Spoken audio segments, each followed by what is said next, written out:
Pero a continuación no solamente hablamos de fauna, sino también de historia y lo importante de estar destacando estas temáticas. Nelson Lobos, abogado, historiador, magíster en historia de la Universidad de Concepción y director de Historia Mapuche. Y bueno, para el mate. Matero también. Matero, Mari Nelson. Mari también. Ya, aquí ya tengo el torpedo. no salió naturalito. Tremolén Amy. Inche Tremolén, Amy Kai. Y ahí quedé, po. Lo habíamos practicado. Inche Tremolén. Inche Tremolén. Café. Café. El café ya están bien. Si es que estoy bien, pues claro, no estoy y tú bien. también estás bien. Sí, vamos a buscar la otra alternativa. Claro. O es alcalén, puede decir estoy mal. La versión así como estoy bien. O en más o menos. ¿No? Sí. Ahí vamos a adaptarlo a... Claro que ahí estaríamos todo el rato conversando y te tendría que preguntar por qué estás mal. ¡No! Y ahí todos tendrían que ver nuestra conversación en la casa.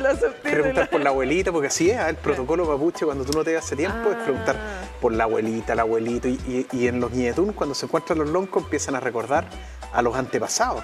Tu abuelo, que era tal persona, hizo esto, y media hora hablando de la vida de ese abuelo, después de la abuela, y todos los demás esperando 3 horas la conversación. O sea, ir a hacer una visita corta, no. Es que sobre todo en los ñetún y en algunos territorios esos saludos son, pero... son muy largos. Muy bueno, largos. Es que hay que ponerse al día también. Es importante hablar de nuestros ancestros, importante hablar de la historia y nos queremos remontar a 1880, 81, por ahí. Periodo de la Guerra del Pacífico o del Salitre, según como lo vea cada uno. Claro, y nos vamos a esta fecha a ponernos en contexto lo que ocurre en esos momentos y también a ir aclarando muchas cosas de lo que nos van enseñando en el colegio. Mira, es súper importante este periodo que es el último levantamiento general mapuche, porque nos permite entender lo que pasa hoy. Muchas personas hoy dicen, bueno, ¿qué está ocurriendo hoy con el conflicto? ¿Cuál es el fundamento de esto? ¿Cuándo se inicia esto? Bueno, tenemos que viajar a 1878, 1881. Sobre todo 1881 ya ritualmente es como el quiebre final. ¿Y qué ocurre ahí? Que los mapuches por última vez se levantan de manera generalizada, no con los españoles, sino con nosotros, los chilenos, y con los argentinos. Pero los argentinos ya los tenían arrinconados los mapuches contra la cordillera de los Andes, así que el levantamiento alcanzó un poco más allá la cordillera de los Andes, atacaron algunos fuertes argentinos y punto. Pero no, el fuerte fue acá, fue en las zonas de Temuco, de Lumaco, de acá de Tirúa, Nueva Imperial, etcétera.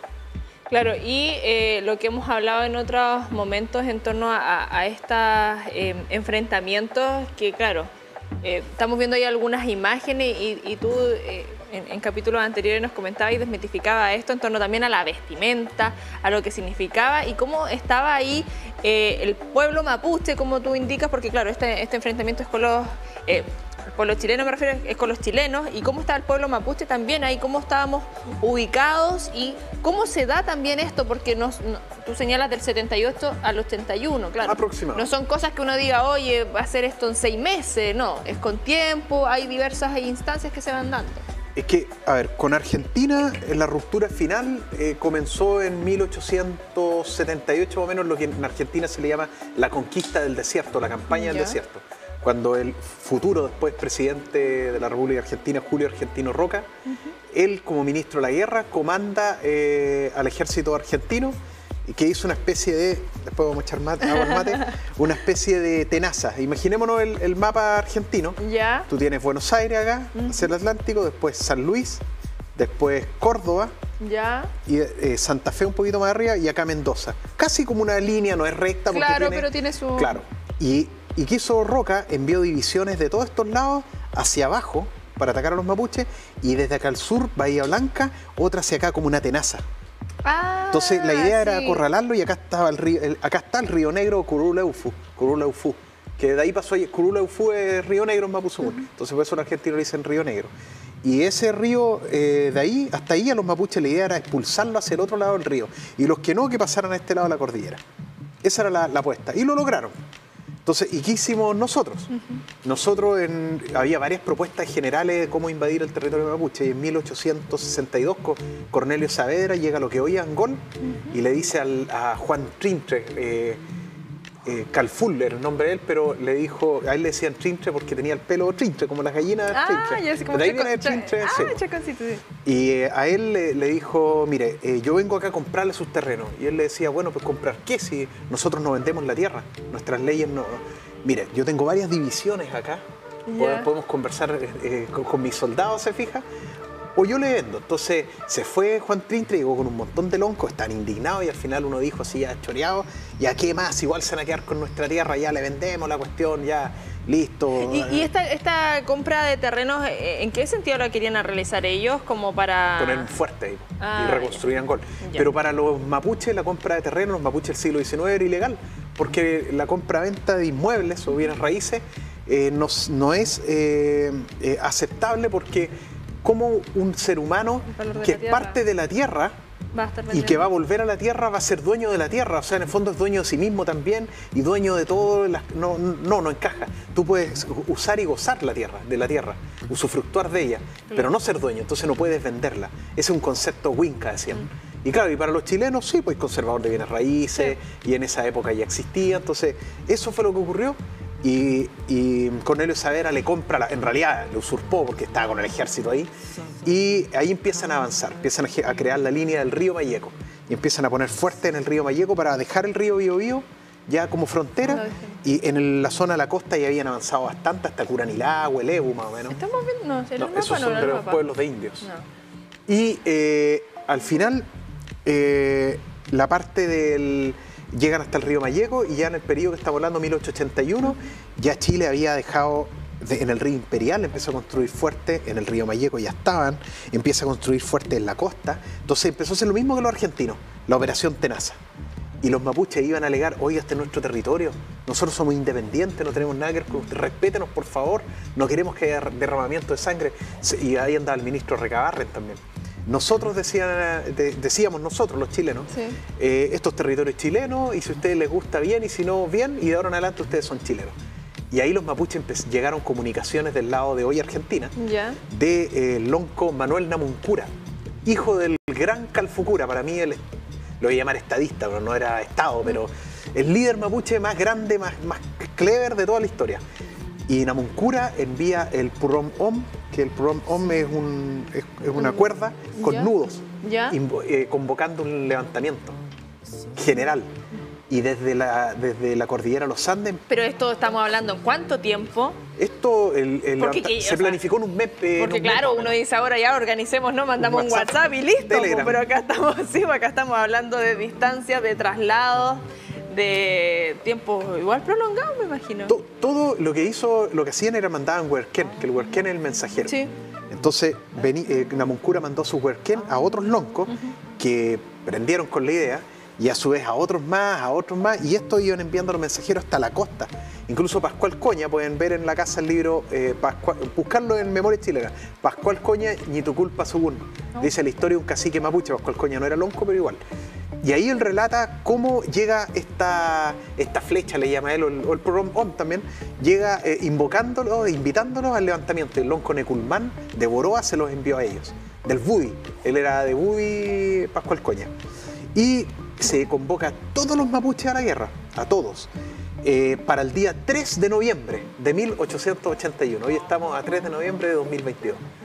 En ese momento Chile estaba en la guerra del Pacífico, con Perú y Bolivia. Tenías otras cosas por allá. Claro, y en tensiones con Argentina, porque argentinos y chilenos fuimos amigos hasta que derrotamos a los mapuches, ya los derrotamos, y ahí empezamos a pelear con los argentinos por la Patagonia. Sí.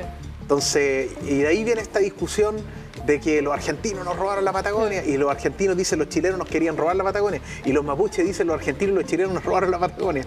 Entonces esa uno lo puede ver en redes sociales todavía, esas discusiones. Sí. Y eso, el año 1881, el 3 de noviembre, en realidad estaba para el día 5, pero el día 3 se adelantaron algunos loncos y atacaron. No aguantaron más. Y atacaron. Pero como estrategia quizás, po. En todo caso, ya el ejército de Chile estaba avisado.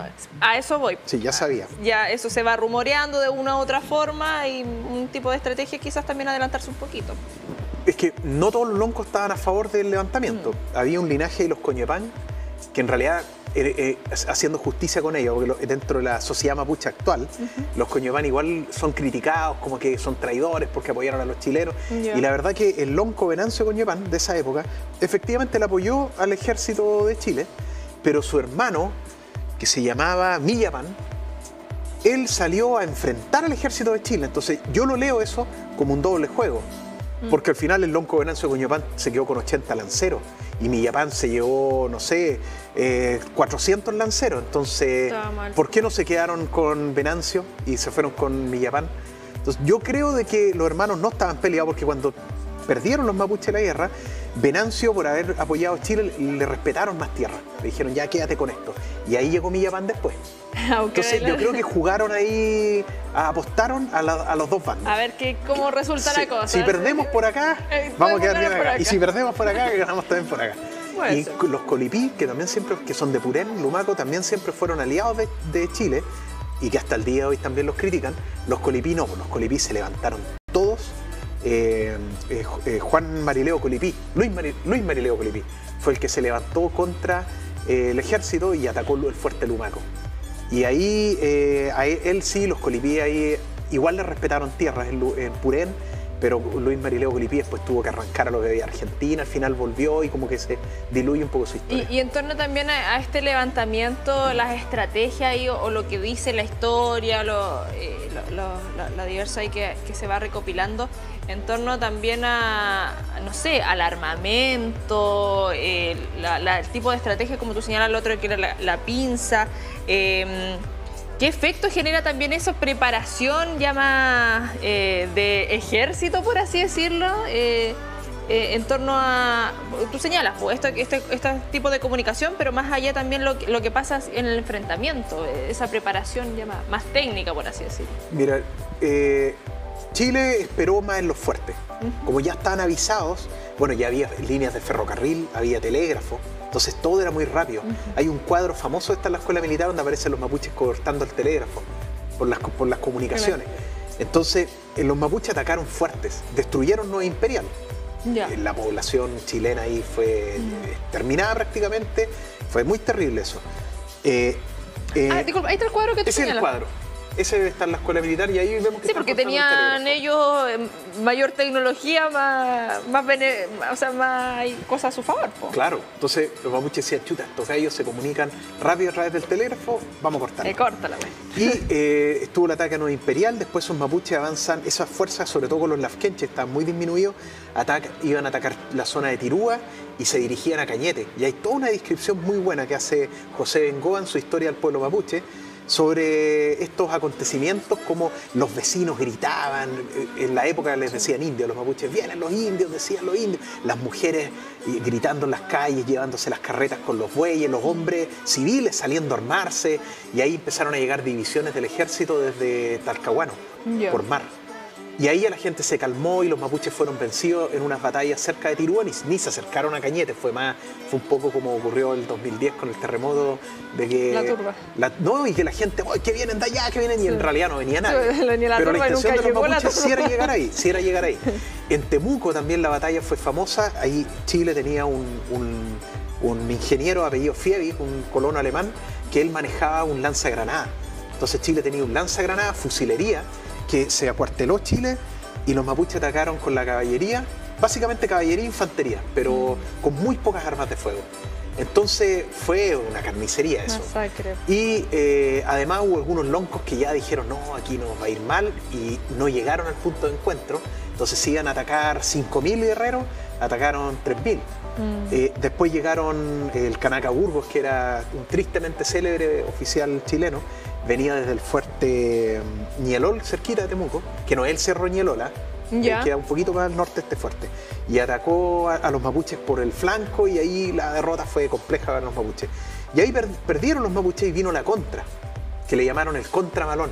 Entonces ahí Chile dijo, bueno, le rechazamos su ataque, ahora nos toca a nosotros. Nosotros y eso atacamos. Fue terrible también. Los efectos en torno a esto, Nelson, respecto a lo que significa, y como tú señalabas al inicio, para nuestra historia actualmente.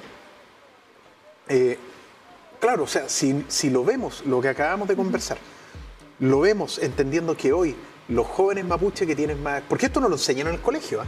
Esto no lo enseñan en las comunidades, en el colegio no se habla esta historia. En el colegio no hablan de Pedro Valdía, de Lautaro. Sí. Pero entendiendo que hoy tenemos redes sociales, que el acceso a la información es mucho más fácil, tú entiendes cómo muchos jóvenes mapuches y líderes mapuches se enteran de esto y dicen, wow, o sea, no fueron los españoles, fueron los chilenos, y no que yo era chileno. ¿Qué pasó aquí? Y ahí viene, tú vas a una comunidad y los viejitos le echan la culpa a los españoles, pero cuando hablan de los españoles se refieren a nosotros, los chilenos, siglo XIX, porque los mapuches nos decían españoles en el siglo XIX.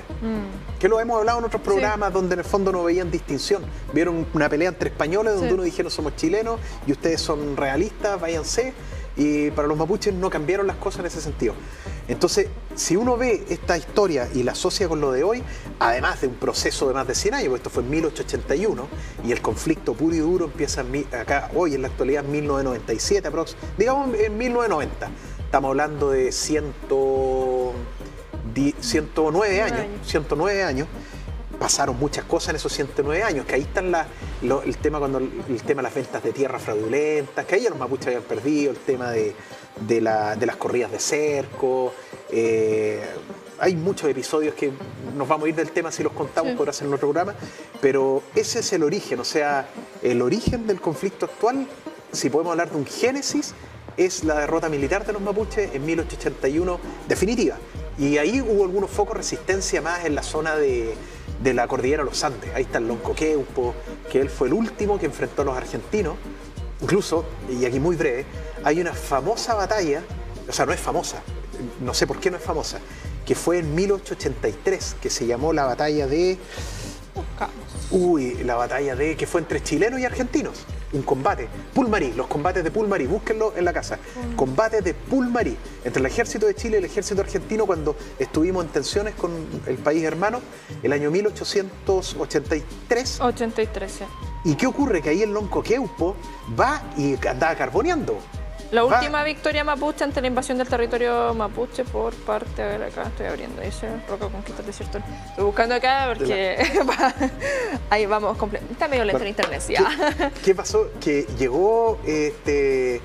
llegaron los argentinos que estaban peleando, estábamos hablando que ya Chile con Argentina ya no se miraban bien porque estaban por el tema limítrofe, y había un fuerte chileno, creo que esto fue cerca de Lonquimay, creo que era fuerte en Lonquimay. Y llega Queupo y le dice a los soldados chilenos, vienen los argentinos ahí a meterse a territorio chileno. Y los argentinos fueron mucho más duros con los mapuches. O sea, exhibiciones humanas en museos, una cuestión brutal. Entonces los mapuches fueron mucho más,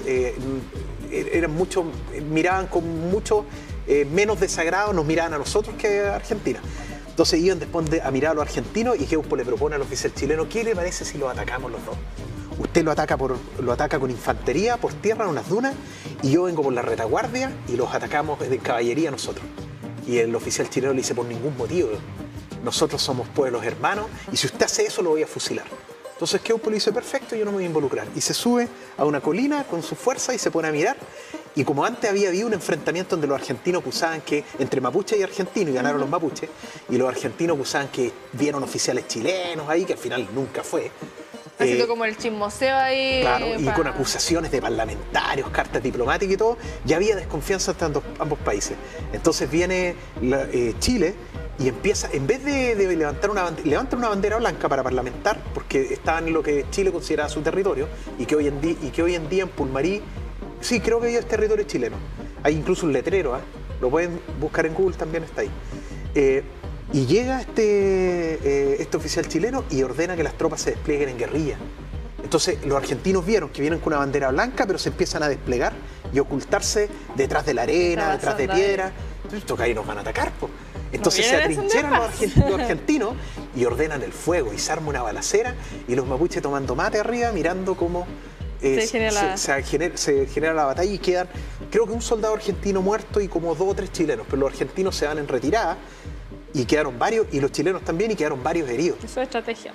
Y ahí los mapuches se metieron ahí y terminaron con los heridos chilenos y argentinos. Era como una guerra entre tres naciones, fue complejo. Ese fue el último lonco que estuvo como en la... Y Sayhueque también, pero Sayhueque fue más en el lado argentino. Pero pero Queupo fue acá y después él murió combatiendo con el ejército chileno cerca de Villarrica. Fue el último lonco que era pehuenche, él era pehuenche. Nelson, para ir finalizando en torno a esto, bueno, tú señalas que, claro, estas historias no están en los libros, no es lo tradicional a lo que uno se crió, pues, se ha ido educando. Este dicho tan común de la historia es de quien la cuenta. Y por eso es tan importante ahí para que estén visitando Historia Mapuche, hay las redes sociales, las páginas web, respecto también al trabajo de investigación que has ido realizando tú por tu cuenta y en general de ir desmitificando en torno a todo lo que conocemos, insisto, de la educación tradicional. Claro, o sea, y lo más importante es que esta documentación está, hay muchos libros sobre el tema, en las librerías tradicionales, cualquier librería, tienen que saber si quieren ciertos periodos históricos, ojean un poco y se compran eso. También hay una página muy buena que se llama memoriachilena.cl, que en Memoria Chilena ustedes encuentran de todo, del tema de su interés. Y documentación muy antigua, es espectacular ese sitio. Y bueno, nuestra página también, Historia Mapuche, tanto en Instagram, en Facebook, en Twitter. Y la autoconstrucción en términos de estudio es súper importante. O sea, tratar de aprender de por qué se originan los conflictos de repente en localidades, no necesariamente mapuche, sino hoy, no sé, pongamos el tema puntual X de una comunidad con alguna instalación de un megaproyecto, claro. ¿Por qué se origina? ¿Dónde viene? Y a través de la historia podemos entender o comprender medianamente lo que pasa en la actualidad y ser más empático o buscar soluciones que no se han buscado antes, porque las soluciones para el conflicto actual se buscaron durante todo el siglo XX y ya vemos cómo estamos. Para finalizar, Marichihueu. Marichihueu significa 10 veces venceremos. 10 veces venceremos. 10 veces venceremos. Sí. Se ocupa y normalmente se repite 4 veces, porque 4 es un número importante en la cultura mapuche. Entonces, Marichihueu se grita Marichihueu, Marichihueu, Marichihueu, Marichihueu, después se hace la fanfara el ya. Sí. Y tú con eso le baja el Nehuen también la fuerza de los antepasados. Es todo un tema, se junta el mundo espiritual y el mundo terrenal en muchas instancias sociales, políticas y cotidianas dentro de la cultura mapuche. Sí, bueno, dentro del tema venía ahí y no quería dejarlo pasar ahí también para entrar en contexto. Nelson Lobo, siempre un gusto que nos acompañes. No, muchas gracias. Gracias a ti. Estés muy bien. La próxima semana.